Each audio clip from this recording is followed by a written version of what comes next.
આકાશવાણી સમાચાર સુકેશ ગુપ્તા વાંચે છે. સૌપ્રથમ મુખ્ય સમાચાર. પ્રધાનમંત્રી નરેન્દ્ર મોદીએ જણાવ્યું છે કે આત્મનિર્ભર ભારત અભિયાન દ્વારા આપણો દેશ નવી ક્ષમતાઓનું નિર્માણ કરી રહ્યું છે. આકાશવાણી પરથી પ્રસારિત મન કી બાત કાર્યક્રમ દરમિયાન પ્રધાનમંત્રીએ સ્વચ્છ ભારત અભિયાનના સંકલ્પને યાદ કરી દેશને સિંગલ યુઝ પ્લાસ્ટિકથી મુક્ત કરવાનો અનુરોધ કર્યો હતો. કેન્દ્ર શાસિત પ્રદેશ દીવની મુલાકાતે આવેલા રાષ્ટ્રપતિ રામનાથ કોવિંદે ગઈકાલે વિવિધ વિકાસ કામોનું ખાતમુહૂર્ત અને લોકાર્પણ કર્યું. કાશ્મીરના શોપિયાન જિલ્લામાં કાનીગામ વિસ્તારમાં સલામતી દળો સાથેની અથડામણમાં 2 આતંકવાદીઓ ઠાર થયા છે. મેલબોર્નમાં રમાઈ રહેલી ભારત અને ઓસ્ટ્રેલિયા વચ્ચે 4 મેચની ટેસ્ટ સિરીઝની બીજી મેચમાં ભારતીય ટીમે ઓસ્ટ્રેલિયા પર સરસાઈ મેળવી છે. હવે સમાચાર વિગતવાર. પ્રધાનમંત્રી નરેન્દ્ર મોદીએ જણાવ્યું છે કે આત્મનિર્ભર ભારત અભિયાન દ્વારા આપણો દેશ નવી ક્ષમતાઓનું નિર્માણ કરી રહ્યું છે. આકાશવાણી પરથી પ્રસારિત મન કી બાત કાર્યક્રમ દરમિયાન તેમણે જણાવ્યું કે વોકલ ફોર લોકલ એ આજે ઘર ઘરમાં ગુંજી રહ્યું છે. તેવામાં હવે સુનિશ્ચિત કરવાનો સમય છે કે આપણા ઉત્પાદનો વિશ્વ સ્તરના હોય. જ્યારે આપણે જાણતા અજાણતા વિદેશી ઉત્પાદનોનો વપરાશ કરી રહ્યા છીએ ત્યારે તેના વિકલ્પો ભારતમાં જ સરળતાથી ઉપલબ્ધ હોય છે. તેમણે આપણા ઉદ્યમી સાથીઓને આગળ આવી સ્ટાર્ટઅપને આગળ વધારવા અનુરોધ કર્યો હતો. मैं देश के मैन्युफैक्चरर्स और इंडस्ट्री लीडर्स से आग्रह करता हूं, देश के लोगों ने मजबूत कदम उठाया है, मजबूत कदम आगे बढ़ाया है. वोकल फॉर लोकल ये आज घर घर में गूंज रहा है. ऐसे में अब यह सुनिश्चित करने का समय है कि हमारे प्रोडक्ट्स विश्व स्तरीय हो. जो भी ग्लोबल बेस्ट हैं वो हम भारत में बनाकर दिखाएं. इसके लिए हमारे उद्यमी साथियों को आगे आना है, स्टार्टअप्स को भी आगे आना है. હમણાં 2 દિવસ પહેલા જ ઉજવાયેલી ગીતા જયંતિનો ઉલ્લેખ કરી તેમણે જણાવ્યું હતું કે શ્રીમદ ભગવદ્ ગીતાની વિશેષતા એ છે કે તે જાણવાની જિજ્ઞાસાથી શરૂ થાય છે, પ્રશ્નથી શરૂ થાય છે. જિજ્ઞાસા હંમેશા સતત કંઈક નવું કરવા પ્રેરિત કરે છે. પ્રધાનમંત્રીએ યુવાનોને કેન ડુ અને વિલ ડુની ભાવના વિકસાવી દરેક ક્ષેત્રમાં આગળ વધવા પ્રયત્નશીલ રહેવા જણાવ્યું હતું. પ્રધાનમંત્રી નરેન્દ્ર મોદીએ ગુરુ તેગ બહાદુરજી, માતા ગુજરીજી, ગુરુ ગોવિંદસિંહજી અને તેમના પરિવારજનોની શહીદીને યાદ કરી ભાવભીની અંજલિ અર્પણ કરી હતી. लोग श्री गुरु गोविंद सिंह जी के परिवार के लोगों के द्वारा दी गई शहादत को बड़ी भावपूर्ण अवस्था में याद करते हैं. इस शहादत ने संपूर्ण मानवता को, देश को नई सीख दी.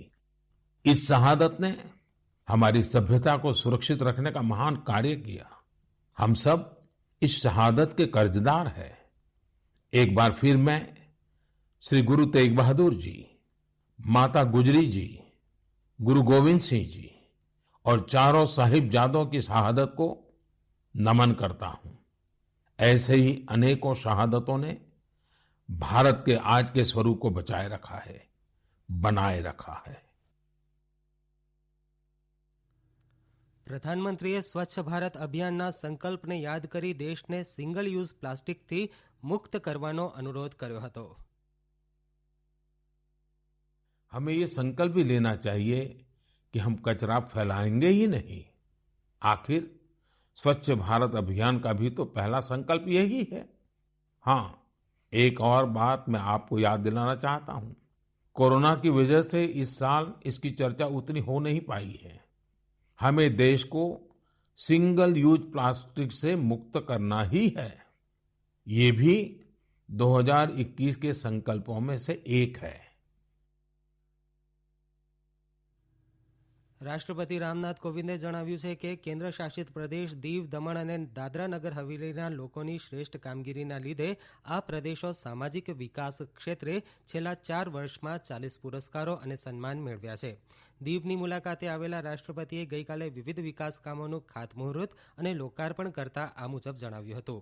આ વિકાસ કામોમાં આઈઆઈઆઈટી વડોદરા આંતરરાષ્ટ્રીય કેમ્પસ, દીવ અને કમલેશ્વર સ્કૂલના પ્રથમ શૈક્ષણિક સત્રનો આરંભ, સૌદવાડી ખાતે શાળા નિર્માણનું ખાતમુહૂર્ત, દીવ સિટી વોલ ખાતે આશરે 1.25 કિલોમીટરના હેરિટેજ વોક માટે રસ્તો, વેજીટેબલ માર્કેટનું નવીનીકરણ, દીવમાં ઘન કચરાના નિકાલની વ્યવસ્થાનો સમાવેશ થાય છે. આ સમાચાર આપ આકાશવાણી પરથી સાંભળી રહ્યા છો.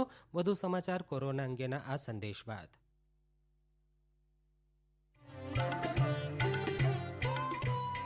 કોવિડથી બચવાના મહત્વપૂર્ણ 3 ઉપાય. માસ્ક પહેરો, 2 ગજનું સલામત અંતર જાળવો અને હાથ સાફ રાખો.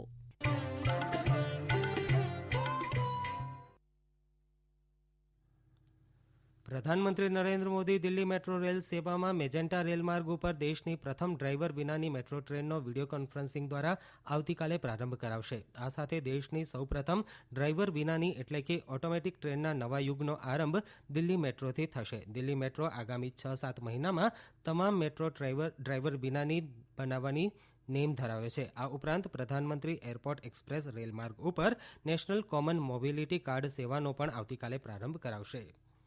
કેન્દ્રીય ગૃહમંત્રી અમિત શાહની ઉપસ્થિતિમાં આસામના ગુવાહાટી ખાતે યોજાયેલી ભાજપની કોર સમિતિની બેઠકમાં આસામ વિધાનસભાની આગામી ચૂંટણીની વ્યૂહરચના અંગે ચર્ચા કરવામાં આવી હતી. શ્રી શાહે રાજ્યમાં વિકાસ યોજનાઓના અમલીકરણ અંગે ચર્ચા કરી હતી. અરુણાચલ પ્રદેશમાં તાજેતરમાં યોજાયેલી સ્થાનિક સમાજ સંસ્થાઓની ચૂંટણીમાં ભાજપે નોંધપાત્ર દેખાવ કર્યો છે. ભાજપે પાસીઘાટ મ્યુનિસિપલ કાઉન્સિલની 8 પૈકી 6 બેઠકો મેળવીને સત્તા મેળવી છે. કોંગ્રેસને માત્ર 2 બેઠકો મળી છે. ઈટાનગર મ્યુનિસિપલ કોર્પોરેશનમાં ભાજપે 10, જેડીયુએ 9, જ્યારે એનપીપી પક્ષને 1 બેઠક મળી હતી. ભાજપે જિલ્લા પરિષદની બેઠકોના અત્યાર સુધી જાહેર થયેલા 137 પરિણામો પૈકી 121 બેઠકો ઉપર વિજય મેળવ્યો છે. કાશ્મીરના શોપિયાન જિલ્લામાં કાનીગામ વિસ્તારમાં સલામતી દળો સાથેની અથડામણમાં 2 આતંકવાદીઓ ઠાર થયા છે. પોલીસ વડા દિલબાગસિંહે જણાવ્યું હતું કે ઠાર કરાયેલા આતંકવાદીઓ અલ બદર આતંકવાદી સંગઠન સાથે સાંઠગાંઠ ધરાવતા હતા. અગાઉ મળેલી બાતમીના આધારે સલામતી દળોના જવાનોએ સંબંધિત વિસ્તારને ઘેરી લઈને આતંકવાદીઓની શોધ શરૂ કરતા આતંકવાદીઓ સાથે અથડામણ શરૂ થઈ હતી. ભારત અને ઓસ્ટ્રેલિયા વચ્ચે 4 મેચની ટેસ્ટ સિરીઝની બીજી મેચ મેલબોર્નમાં રમાઈ રહી છે. આજે બીજા દિવસે ભારતીય ટીમે ઓસ્ટ્રેલિયા પર સરસાઈ મેળવી છે. ભારતનો સ્કોર બીજા દિવસની રમતના અંતે 5 વિકેટ ગુમાવ્યા બાદ 277 રન થયો છે. ઓસ્ટ્રેલિયાના ફાસ્ટ બોલર મિચેલ સ્ટાર્કે ટેસ્ટ ક્રિકેટમાં 250 વિકેટ પૂરી કરી છે. સીબીએસઈ દ્વારા વર્ષ 2021માં લેવાનારી બોર્ડની પરીક્ષાની તારીખો 31મી ડિસેમ્બરે જાહેર કરાશે. શિક્ષણ મંત્રી રમેશ પોખરિયાલ નિશંકે ટ્વિટર ઉપર આ માહિતી આપી હતી.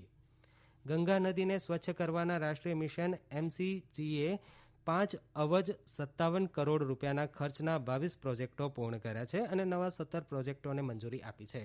જળશક્તિ મંત્રાલયની યાદીમાં જણાવ્યું છે કે એનએમસીજીના પૂર્ણ થયેલા તથા નવા મંજૂર કરાયેલા કુલ 39 પ્રોજેક્ટમાં ગંગા નદી કાંઠાના શહેર, નગરોમાં ગટર વ્યવસ્થા, વૃક્ષારોપણ તથા જૈવ વિવિધ્યની જાળવણી જેવા કામોના સમાવેશ થઈ રહ્યો છે.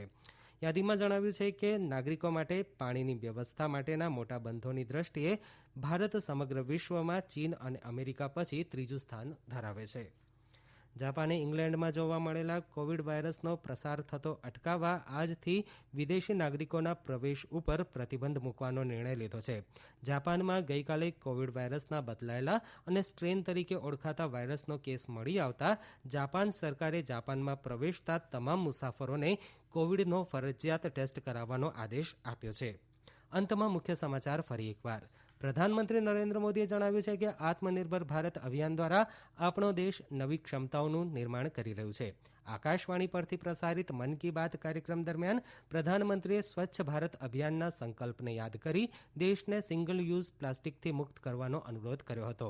કેન્દ્ર શાસિત પ્રદેશ દીવની મુલાકાતે આવેલા રાષ્ટ્રપતિ રામનાથ કોવિંદે ગઈકાલે વિવિધ વિકાસ કામોનું ખાતમુહૂર્ત અને લોકાર્પણ કર્યું. કાશ્મીરના શોપિયાન જિલ્લામાં કાનીગામ વિસ્તારમાં સલામતી દળો સાથેની અથડામણમાં 2 આતંકવાદીઓ ઠાર થયા છે. મેલબોર્નમાં રમાઈ રહેલી ભારત અને ઓસ્ટ્રેલિયા વચ્ચે 4 મેચની ટેસ્ટ સિરીઝની બીજી મેચમાં ભારતીય ટીમે ઓસ્ટ્રેલિયા પર સરસાઈ મેળવી છે. આકાશવાણી પરથી સમાચાર પૂરા થયા.